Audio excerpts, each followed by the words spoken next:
Bonjour et bienvenue à cet épisode de La Lettre Pro, le podcast IA. Je suis Brulatour, le rédacteur en chef de La Lettre Pro de la radio. Aujourd'hui, nous allons explorer les dernières nouvelles du monde de la radio et du podcast. Voici les titres du jour. NRJ Plus replonge dans les années 2000 avec un événement musical spécial mettant en vedette Billy Crawford. Ce 12 février, l'artiste se produira lors d'un showcase privé à Bruxelles, accessible uniquement sur invitation. Cet événement fait partie d'une initiative de NRJ Plus pour faire revivre l'esprit des années 2000. Les invités auront l'occasion d'écouter des titres emblématiques tels que Trackin', Like That et Me passer de toi. Les invitations sont à gagner via l'Instagram de NRJ Plus. Cette expérience musicale unique est conçue pour captiver les fans grâce à une diffusion numérique immersive et une mise en valeur en audio digital. Les embouteillages sont souvent une source de frustration pour les automobilistes, mais pour la radio, ils représentent une opportunité en or.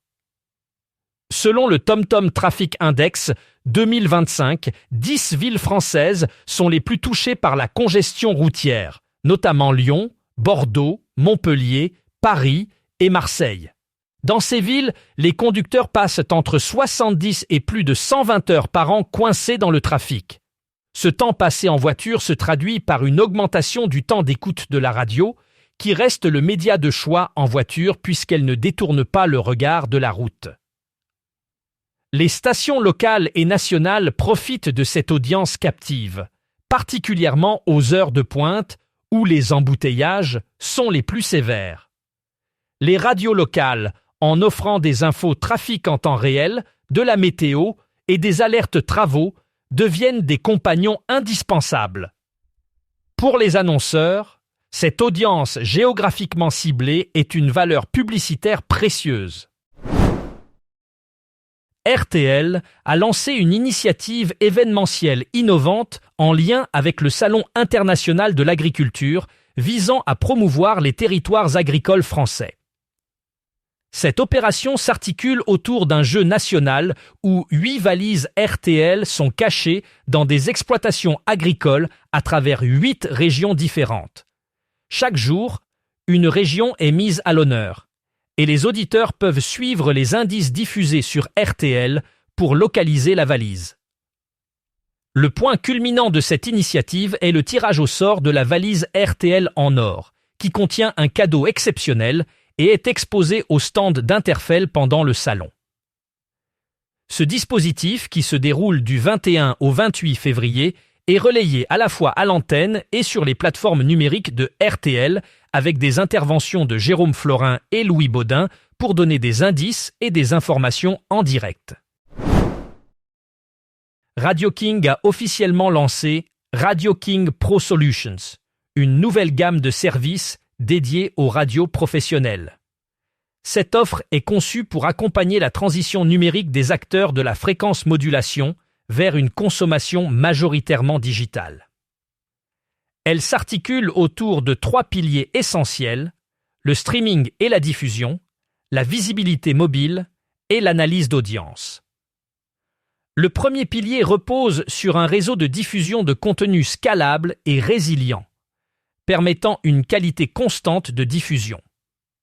Le second propose des sites web et applications mobiles modernes et personnalisables pour renforcer la présence numérique des radios.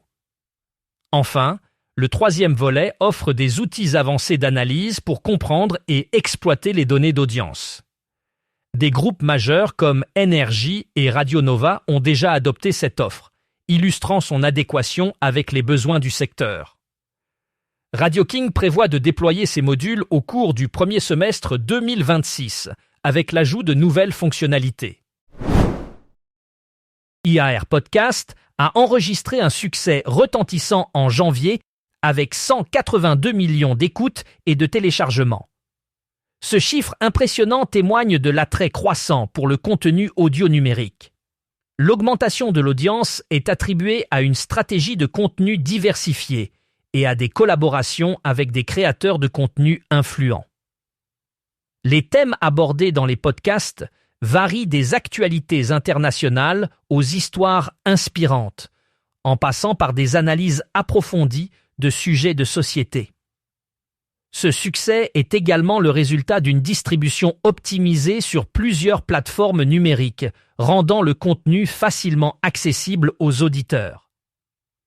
En investissant dans la qualité de production et en élargissant leur catalogue, UR Podcast continue de renforcer sa position de leader dans l'industrie du podcast. Les chiffres de janvier placent UR Podcast comme un acteur incontournable, confirmant l'évolution des habitudes d'écoute vers le numérique. Le réseau ICI a connu un début d'année exceptionnel en 2026, établissant des records d'audience sans précédent. Grâce à une stratégie éditoriale innovante et des partenariats renforcés, ICI a su capter l'intérêt d'un public large et diversifié. Les émissions phares ont enregistré une croissance significative, tant en termes de portée que d'engagement des auditeurs. Cette dynamique positive s'explique par une programmation enrichie et adaptée aux attentes des auditeurs, ainsi que par une utilisation optimisée des plateformes numériques pour diffuser le contenu. L'initiative de proposer des formats interactifs et participatifs a également contribué à accroître l'implication du public. Le réseau ICI a ainsi consolidé sa position de leader sur le marché, tout en continuant d'innover pour répondre aux défis de l'ère numérique. Les prévisions pour le reste de l'année sont tout aussi prometteuses, avec des projets ambitieux en préparation pour maintenir cet élan. Radio France vient de lancer la 6e saison de son Académie des antennes, une initiative qui s'inscrit dans sa stratégie de valorisation des talents radiophoniques. Cette académie offre une formation intensive aux jeunes professionnels et aux passionnés de radio, leur permettant d'acquérir des compétences essentielles dans la production et la présentation radiophonique. Les participants bénéficieront de l'expertise des professionnels de Radio France qui partageront leurs connaissances et leur expérience à travers des ateliers pratiques et des sessions de mentorat. L'objectif est de préparer ces talents à rejoindre le monde professionnel de la radio en leur donnant les outils nécessaires pour réussir dans un environnement en constante évolution. Cette initiative souligne l'engagement de Radio France à investir dans l'avenir de la radio en soutenant la prochaine génération de créateurs de contenu. La Suisse continue de temporiser la fin de la bande de fréquence modulation malgré la pression croissante pour passer au DAB+. Philippe Zano, président des radios régionales romandes, explique que plusieurs facteurs influencent cette décision. Le principal obstacle est l'inquiétude concernant la couverture inégale du DAB+, dans certaines régions montagneuses, où la bande de fréquence modulation reste essentielle pour assurer un service continu. De plus, les coûts de transition pour les petites stations locales posent un défi financier significatif. Zahno souligne également que la Suisse est en train d'évaluer les implications économiques et sociales d'une transition complète. En attendant, une coexistence des deux technologies permet aux auditeurs de bénéficier du meilleur des deux mondes, avec une qualité numérique accrue, tout en maintenant l'accessibilité de la bande de fréquence modulation traditionnelle.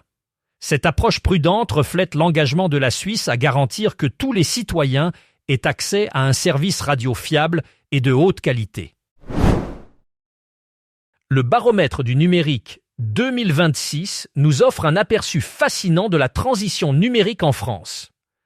Avec l'évolution rapide des technologies, ce rapport met en lumière les tendances clés et les défis auxquels sont confrontés les acteurs du numérique.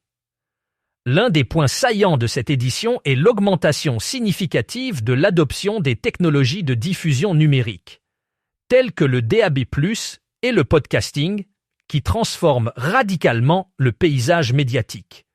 Le rapport souligne également l'importance croissante des données et de l'analyse pour comprendre les comportements des consommateurs et adapter les stratégies en conséquence. Les entreprises doivent intégrer ces nouvelles technologies pour rester compétitives et répondre aux attentes changeantes des utilisateurs. Le baromètre révèle aussi que l'innovation est essentielle pour stimuler la croissance et qu'une collaboration accrue entre les secteurs publics et privés pourrait accélérer cette transition numérique. C'est tout pour cet épisode de La Lettre Pro, le podcast IA. Merci de nous avoir écoutés.